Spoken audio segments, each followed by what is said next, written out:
মিত্র, যে কুম্ভ মেলায় এসে গরিবেরা খাবে কি, থাকবে কি করে? কেন কি ভোলানাথের চেলারা সব হলো গরিব নাকি ধনী? না না না, রাবণের মতো ব্যক্তি হলে তো ধনী হতেই হবে। তো আমি এক চেলা আছি গরিব। তো এই দেখুন এখানে ভান্ডারা চলছে। তো এরকম ভান্ডারা কিন্তু অনেক জায়গায় পাওয়া যায়, চলতে থাকে। তাই প্রসাদের চিন্তা, খাওয়া দাওয়ার চিন্তা কিন্তু একদমই নেই, একদম নেই। ঠিক। বাহ, প্রচুর লোক, প্রচুর লোক, কি সুন্দর। দেখো দেখো,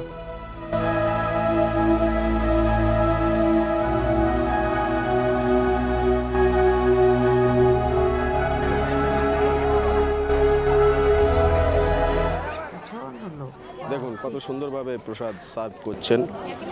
আর চাওয়াল আছে, রুটি আছে, আর সবজি আছে। এই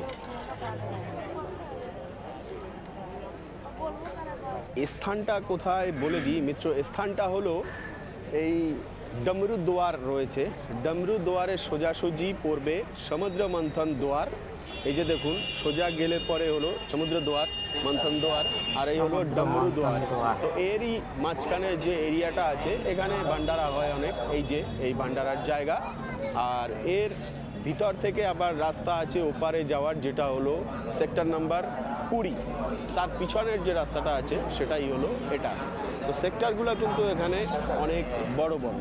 খাওয়া দাওয়ার কিন্তু আরও বন্দোবস্ত আছে। সেটা হলো আপনি হঠাৎ করে কোথায়, মানে সব সময় যদি না পান, ধরুন কোনো কোনো জায়গায় 1টা থেকে 3টে অবধি দিচ্ছে, বা 12টা থেকে 2টো অবধি দিচ্ছে, এরকম। তখন কি হবে, 60 টাকা 70 টাকায় কিন্তু এখানে, মানে দেখুন এটা তো উত্তরপ্রদেশ, বাঙালি খাবার আপনি মানে বাঙালিরা না থাকলে সেখানে পাবেন না, এটা একটা প্রবলেম থাকে। তো সেই কারণে বলছি, বাঙালি নেই অসুবিধা নেই, এখানে চাওয়াল আর সবজি যে আছে 50 টাকা 70 টাকা করে করে পাওয়া যায়। কিছু রেস্টুরেন্ট আছে সমুদ্র দুয়ারের পাশেই, সমুদ্র মন্থন দুয়ারের পাশে।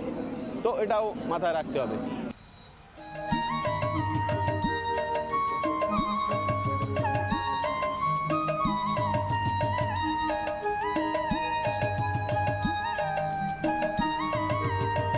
আমরা সবাই যে কর্মক্ষেত্রেই থাকি না কেন, ধর্মক্ষেত্রে কিন্তু আমরা সবাই একমত। তার প্রমাণ হলো এই কুম্ভ মেলায় আগত কোটি কোটি ভক্তদের সমাগম এবং স্নান দর্শন করে একটাই কথা মনে হয়, যেন সনাতন ধর্মের অস্তিত্ব সবার মনেই বিরাজমান রয়েছে।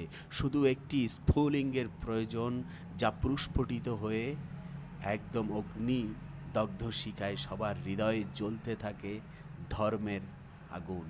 তাই তো একত্রিত হতে পারি আমরা সব সনাতনীরা।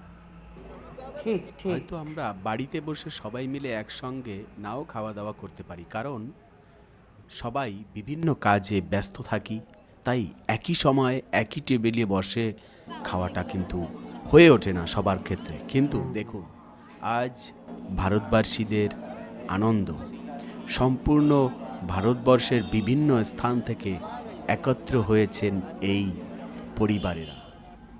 সব পরিবারেরা মিলেই সব পরিবারের সাথে এক আনন্দের সাথে ভোজন গ্রহণ করছেন।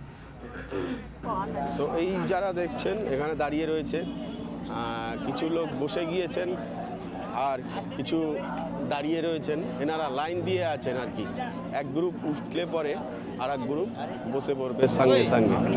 এই সঙ্গে দেখুন একটা জিনিস কিন্তু খুব ভালো লাগছে, ওপাশে যে দেখা যাচ্ছে সবাই কিন্তু লেডিস, আর এপাশের যে আছে পুরুষ ভাইয়েরা রয়েছে, তার মধ্যে লেডিসও আছে। তো যাই হোক, এই হলো বাবার আখাড়া, এখান থেকেই ভোজন করানো হচ্ছে।